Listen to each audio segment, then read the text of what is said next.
So when Becket says, ever tried, ever failed, he then lands the third point, no matter. This is a very important point because as we reach our maturity as physical beings going out into the world, there is this assumption that we should have life sorted out, that we should know what the hell we're doing. And the trouble with this is that you enter a societal contract where there is no room left for failure. Why?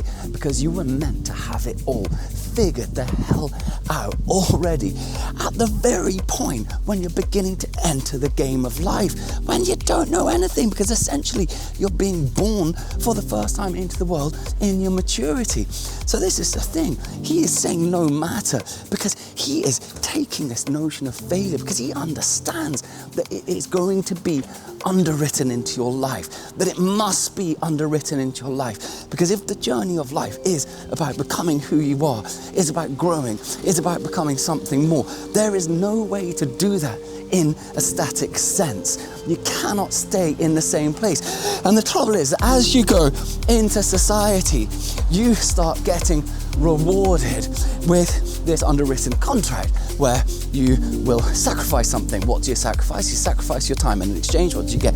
You get money, you get social security, you get friendship, you get embraced by the most dangerous thing of all, which is acceptance.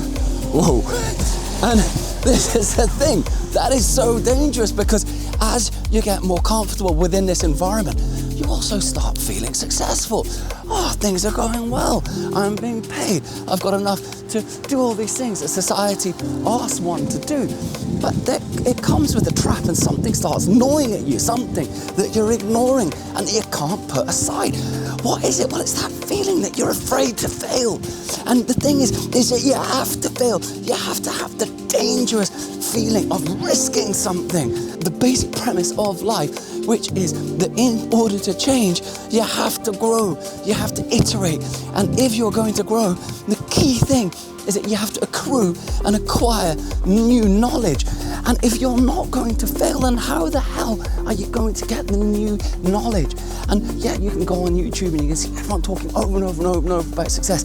It's nothing to do with success. It's about the courage to iterate. It's about the courage, as Becket says, to fail again, to fail better. Because what that does is it shows you that you can go into life, that you can dare to risk, that you can dare to fail upwards. And that perhaps, and this is Becket's point, the only way to do this is to embrace the very thing that society will not allow you to do. Why do you fail to risk anymore? Because suddenly you are taking the risk. Because what's the potential on the other side of risk? It's that you might be outcast, you might fall through the social system, you very well and most probably will fall behind your contemporaries at some stage.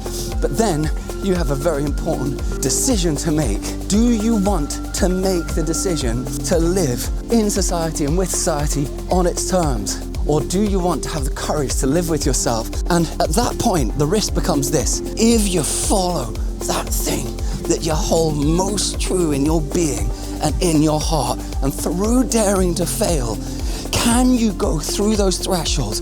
Can you play the long run? Can you risk and risk and risk? Can you fail and fail and fail? As Becket said, no matter, fail better. Why?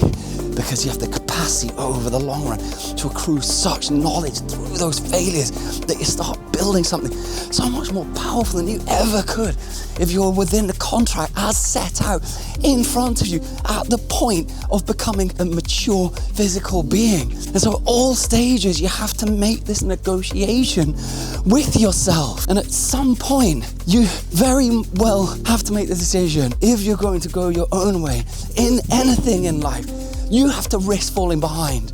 And you might get so behind that you never think you're going to catch up. But if you go over and over and over, and this is played out in my life, and I believe that it's played out in many lives, and it's certainly played out in Becket's life. If you do that over and over and over, and you stay principled to that thing that you find deepest and most inside you, there will be, first of all, a spiritual reward. There'll be, second of all, a mental reward. And thirdly, and sometimes at the last, there will be the recognition award. But the problem is nowadays is that we want the recognition without taking the risk that along the way, we're going to have to fail like hell. So if you want to go somewhere, you want to do something, get good at something, have the courage, as Samuel Becket said, to fail better.